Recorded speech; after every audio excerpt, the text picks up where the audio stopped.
You see it every day. A tree, standing silent, stretching roots into the earth and branches into the sky. Ordinary, familiar. What if I told you that the tree you see is not ordinary at all? That across every culture, every religion, every myth, the tree has been seen as something far greater. A bridge, a gateway, a secret symbol that holds the cosmos together. This is not just about nature. This is about the axis mundi, the world axis. A tree that connects heaven, earth, and the underworld. A tree that is not just wood and leaves, but a map of existence itself. In Norse mythology, this tree is Yggdrasil, an ash tree so vast that its roots stretch into the underworld. Its trunk supports the world of men, and its crown touches the realm of the gods. It is not a symbol. It is the structure of the cosmos. In India, it is the Ashvattha tree, inverted, with roots in heaven and branches on earth, reflecting the paradox of life itself. It appears in the Bhagavad Gita as a reminder. The material world is an illusion, a shadow of something greater. In Buddhism, it is the Bodhi tree, the place where Siddhartha Gautama sat in meditation, refusing to rise until he attained enlightenment. Under its shade, the man became the Buddha. The tree was not just background.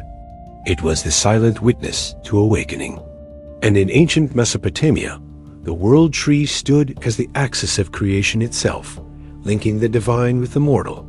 Kings carved it onto temple walls. Priests guarded its secrets. Again and again, the same image returns. A tree that is not just a tree, but a living pillar of existence. And maybe the reason we keep telling this story is because deep down, we know it's true. Why a tree? Why not a mountain, or a river, or a star? Because the tree mirrors life itself. It is rooted in the dark soil, yet it reaches for the light. It lives in two worlds at once, the underworld of silence and decay, and the heavens of air and sun. Yggdrasil, the Norse world tree, held three great roots. One touched the realm of the gods. One reached into the land of the giants, chaotic and wild. One sank into the underworld, guarded by serpents and mysteries. All of creation was tied together by those roots, nourished by wells of wisdom and destiny. In Mayan cosmology, the Ceiba tree was the axis mundi. Its roots descended into Xibalba, the underworld of trials. Its trunk stood in the middle world, where humans live, and its crown stretched into the heavens, the realm of ancestors and gods. To walk around the Ceiba was to move between life and death, matter and spirit.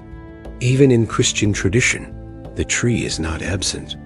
The tree of life stands at the center of Eden, symbolizing immortality. Later, the cross itself became a tree, a new axis uniting heaven and earth through suffering and redemption. And in each case, the tree is not passive. It is alive. It grows, dies, and is reborn. It is a cosmic reminder that everything changes, yet everything remains connected. The roots remind us, what is hidden is as important as what is seen. The unseen supports the visible. The depths nourish the heights. The ancients understood this.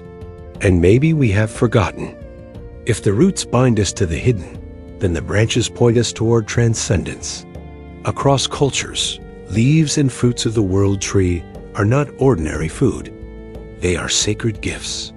In the Epic of Gilgamesh, the hero searches for a plant that grants immortality, hidden deep within the waters of the world. It is a fragment of the cosmic tree, a symbol of life renewed. In Hindu cosmology, the Ashvattha tree bears fruits that represent karma itself, the results of all actions. To eat its fruit is to participate in the endless cycle of rebirth. In Norse myth, the leaves of Yggdrasil drip with dew that falls to earth, becoming honey, a sacred drink of inspiration. Poets, warriors, and kings believed themselves nourished by this divine sap. Even in shamanic traditions, the leaves are medicine. Ayahuasca in the Amazon, peyote in North America, plants that open vision, dissolve boundaries, and reveal what lies beyond the ordinary. The tree is not just cosmic structure, it is teacher.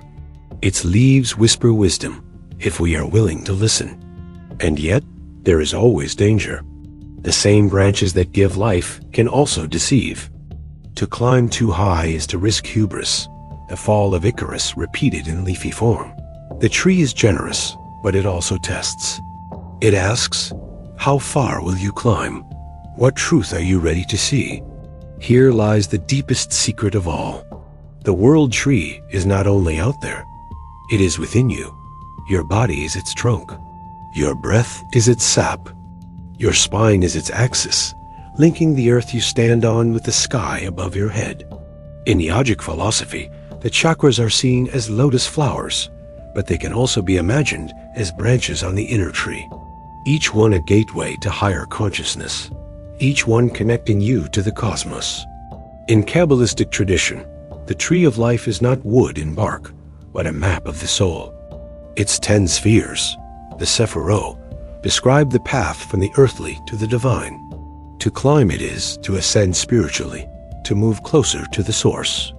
And in Zen, even the most ordinary tree can become a teacher. Sit beneath one long enough, and you will realize it is not silent. It speaks without words. It shows you how to grow without hurry, how to bend without breaking, how to root deeply and still reach high. The final revelation is this: the world tree was never just myth. It is archetype, it is memory, it is you.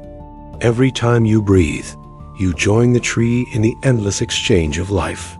Every time you fall and rise, you echo its cycle of death and rebirth. Every time you sit in silence, you touch its truth.